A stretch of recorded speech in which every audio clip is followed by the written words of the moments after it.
السلام علیکم ورحمۃ اللہ وبرکاتہ۔ میری دعا ہے آپ کا دامن ہمیشہ خوشیوں سے بھرا رہے۔ حضرت علی رضی اللہ تعالیٰ عنہ نے فرمایا، صبر کی دو صورتیں ہیں، جو ناپسند ہو اسے برداشت کرنا اور جو پسند ہو اس کا انتظار کرنا۔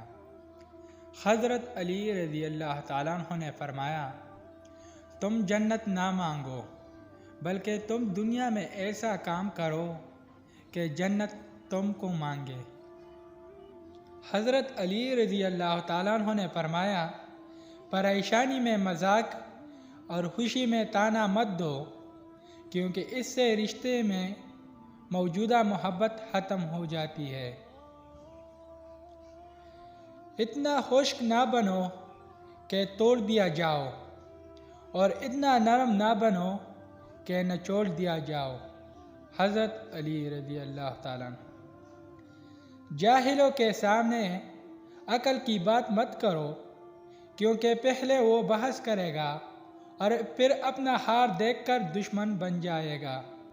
حضرت علی رضی اللہ تعالیٰ عنہ۔ غلط بات پر غصہ آ جانا شرافت کی نشانی ہے، لیکن اس غصے کو پی جانا مومن کی نشانی ہے۔ حضرت علی رضی اللہ تعالیٰ عنہ۔ جس کو تم سے محبت ہوگی وہ تم کو فضول اور ناجائز کاموں سے روکے گا۔ حضرت علی رضی اللہ تعالیٰ عنہ۔ دنیا میں 1000 رشتے بناؤ، لیکن ایک ایسا رشتہ بناؤ جب 1000 آپ کے خلاف ہو تو وہ ایک آپ کے ساتھ ہو۔ حضرت علی رضی اللہ تعالیٰ عنہ۔ جس شخص کی دشمن نہ ہو اور سب دوست ہو، اس جیسا منافق کوئی نہیں، کیونکہ دشمن اس کے ہوتے ہیں جو حق کی بات کہتا ہے۔ حضرت علی رضی اللہ تعالیٰ عنہ۔ حضرت علی رضی اللہ تعالیٰ عنہ نے فرمایا، جس شخص میں یہ 3 عادتیں ہو وہ ضرور ذلیل و خوار ہوگا۔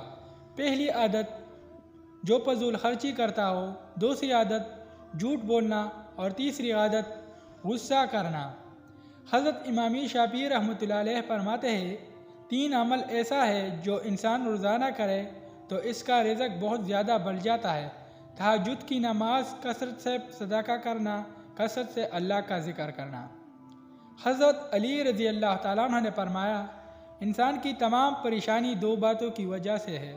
نمبر 1، تقدیر سے زیادہ چاہتا ہے اور وقت سے پہلے چاہتا ہے۔ حضرت علی رضی اللہ تعالیٰ عنہ نے فرمایا، 3 چیزیں ایمان کو تباہ کر دیتی ہے۔ نمبر 1، امیروں کی محفل۔ نمبر 2، جاہلوں سے بحث۔ نمبر 3، عورتوں کی صحبت۔ اگر ہمارا ویڈیو پسند آئی ہو تو ہمارا چینل سبسکرائب کریں۔